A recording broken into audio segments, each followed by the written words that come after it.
Pessoal, dando continuidade a mais um editorial aqui do nosso canal, eu peço desculpas pela falta do computador, pela falta de um pouquinho de tecnologia que a gente costuma usar aqui para deixar o vídeo mais agradável para vocês. Mas como eu disse, estou em trânsito e dessa vez as armas que eu tenho são dois celulares. Um que eu carinhosamente peguei da minha filha para poder gravar, que vocês já conhecem, a Alessandra Cardoso, do canal Geopolítica, e o outro, que é o que eu sempre uso nos nossos vídeos. Então a gente vai trazer noticiário da mesma forma, o editorial está aqui, firme e forte, e a gente vai trazer matéria agora importante para vocês. Só não esqueça de dar o like, curtir e compartilhar, porque o YouTube não anda notificando nossos vídeos. Pessoal, talvez o vídeo fique invertido, mas eu vou começar com a matéria do Hora Brasil Notícias para vocês. Essa matéria do Hora Brasil Notícias diz o seguinte: urgente. Policiais militares dizem que guarda presidencial se omitiram a combater a invasão do Planalto no 8 de janeiro. A chapa agora começou a esquentar de vez. Teve a CPI da Câmara do Distrito Federal. Nessa CPI, a Paula Belmont, que é deputada estadual, distrital no caso, ela fez acusações duras ao ministro da Justiça, Flávio Dino. Ela disse que o ministro Flávio Dino foi responsável por uma sabotagem e que nessa sabotagem o intuito do Flávio Dino era conseguir o GSI. Ela fez essas acusações graves durante a CPMI e a oitiva do Gonçalves Dias, que foi o estopim, que foi o responsável por ter iniciado a CPMI lá no Congresso Nacional. Por quê? Porque ele foi pego numa filmagem que estava em sigilo lá dentro do prédio recepcionando e, como disse um deputado da própria Câmara do Distrito Federal, como se ele estivesse agindo como um mestre de obras. Então ele foi o grande responsável. A Paula Belmont, grande responsável de iniciar a CPMI, tá? Que deixe bem claro. A Paula Belmont, ela fez uma pergunta: quem era o responsável pela guarda presidencial, que tinha que fazer a guarda do Palácio? O general Gonçalves Dias, ex-ministro do GSI, respondeu com todas as letras: o Ministério da Justiça, que é comandado por Flávio Dino. Até então, toda a responsabilidade que eles tentaram fazer seria encaminhada para a Polícia Militar do Distrito Federal. E agora, com essa matéria, a Polícia Militar aproveitou o gancho da Paula Belmont e disse o seguinte: a Guarda Presidencial omitiu mesmo, porque nós, militares do Distrito Federal, estávamos lá. Tanto que o Paulo Vieira, que foi o primeiro a ser preso, que era o comandante, as filmagens demonstraram que ele estava agindo. Mas a Guarda Presidencial, a Paula Belmont, colocou um vídeo onde ela, quando os manifestantes chegaram, estavam lá, entraram dentro de um ônibus e foram embora. E agora, a PM do Distrito Federal vai ser ouvida, e com essa oitiva chega-se ao resultado que se imaginava, ou seja, não foi tudo responsabilidade da PM, ou talvez nem foi responsabilidade da PM. A Guarda Nacional estava sob ordem de Flávio Dino. Esse é o ponto de inflexão aqui.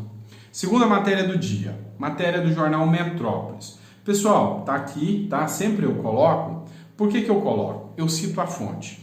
Hoje, nessa onda de dizer que tudo é fake news, nós que somos comentaristas políticos, precisamos muito nos blindar. Então, essa matéria do jornal Metrópolis, do Mário Sabino, e diz o seguinte, vale a pena você ouvir. Na Europa, Lula agora só tem cartaz em Moscou. O pessoal da esquerda, o pessoal progressista, quer pagar como se Lula fosse um grande líder, como se ele fosse um homem estadista que é quase que o presidente do mundo. E isso não é realidade. E o Mário Sabino traz essa matéria aqui que é genial, olha só. O viajante internacional que nas horas vagas dá expediente no Palácio do Planalto, ou seja, a crítica a Lula, que já inteirou mais de 30 dias fora do país, o Alckmin é o vice-presidente que mais governou o país, mais de 30 dias, e Lula só vive de viajar. Ficar aqui no Brasil e cuidar dos problemas internos que nós temos? Não, ele só fica lá fora, e como diz o próprio Mário Sabino, mentindo lá fora. E aí eles falam o seguinte, é o viajante internacional que nas horas vagas dá expediente no Palácio do Planalto. Não tinha nenhum compromisso em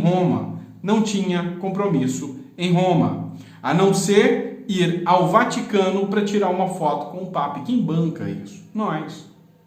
Então, o próprio Ciro Gomes, ele já tinha feito o prelúdio, que seria isso que o Lula ia fazer, tentar pagar de bom moço, bom samaritano, o salvador da democracia e deixar o Brasil aqui a cargo dos petistas deitarem e enrolar. O presidente Sérgio Mattarella, de Roma, e a primeira-ministra, Giordana Mello, só o receberam porque não tinha outro jeito. Ia ficar muito feio se um líder presidencial vai lá e eles não os recebem. Mas receberam sem nada de importante. Em relação ao Macron também,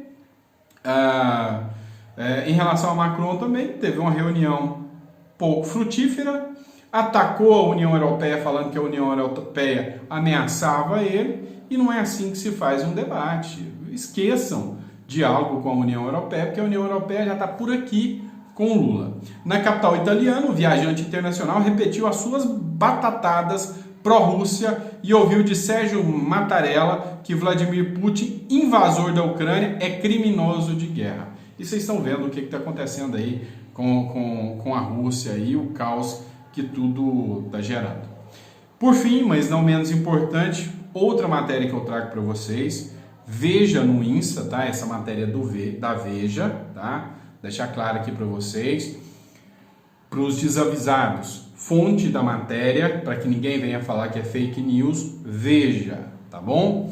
Olha só, ministra da Saúde, que é a Anísia, enfrenta acusações de irregularidade por pesquisa na Fiocruz e disputa por seu cargo. Em 2014, o Ministério da Justiça contratou a Fundação Oswaldo Cruz, Fiocruz, para fazer uma pesquisa sobre o uso de drogas no Brasil. O trabalho, porém, foi considerado tecnicamente superficial, prejudicando o objetivo final, que era descobrir se o consumo de drogas no país estaria ou não em escala ascendente, se estava aumentando. Então, ela contratou, gastou 11 milhões para a Fiocruz fazer uma pesquisa se o consumo de drogas no Brasil está aumentando ou não, e foi uma coisa quase que copiada de internet. Tem noção? E aqui é onde entra um ponto interessante. Quem está de olho no Ministério da Saúde é o Arthur Lira, o presidente da Câmara dos Deputados. A grande questão que nos chama a atenção, que é interessante a gente levantar a discussão, é que o Lira é muito poderoso. Mais até do que Lula, ouso dizer. Eu acredito mais na força do Lira do que do Lula, digamos, em articulação. E Lira quer o Ministério da Saúde. Entretanto, todavia, contudo, meu pequeno gafanhoto, você tem que entender. O governo Lula tem um trunfo muito importante na mão. A maioria, grande maioria, dos ministros que Lula colocou tem alguma ponta solta, como essa, que fica escondida até que seja a hora dela cair. E quando chegar o momento dela cair para colocar outra pessoa no lugar, o Lula tem aquela boa e velha desculpa. Não, mas não foi minha responsabilidade, foi você que cometeu uma falha. E aí o Ministério Público age naquela hora que o Lula quer. A Polícia Federal age na hora que o Lula quer. Então, diga-se de passagem, G. Dias já caiu, mas provavelmente um dos próximos ministros a cair do Lula é a da Saúde. Por quê? Porque Lula quer dar o Ministério da Saúde para Lira em troca de base eleitoral no Congresso. E se você ver a ministra do Lula da Saúde cair, é porque o Congresso já está todo comprado pelo Lula, vai ficar muito mais fácil ele mandar na bagaça toda, tá certo? Obrigado por ter ficado até o final do editorial, espero que você tenha gostado. Mais uma vez peço escusas aqui pela forma que eu estou trazendo, né? Então, digamos, tecnológica, mas é de coração. Eu quero só que você fique sempre bem informado, tá bom? Grande abraço, fica com Deus e até o próximo editorial.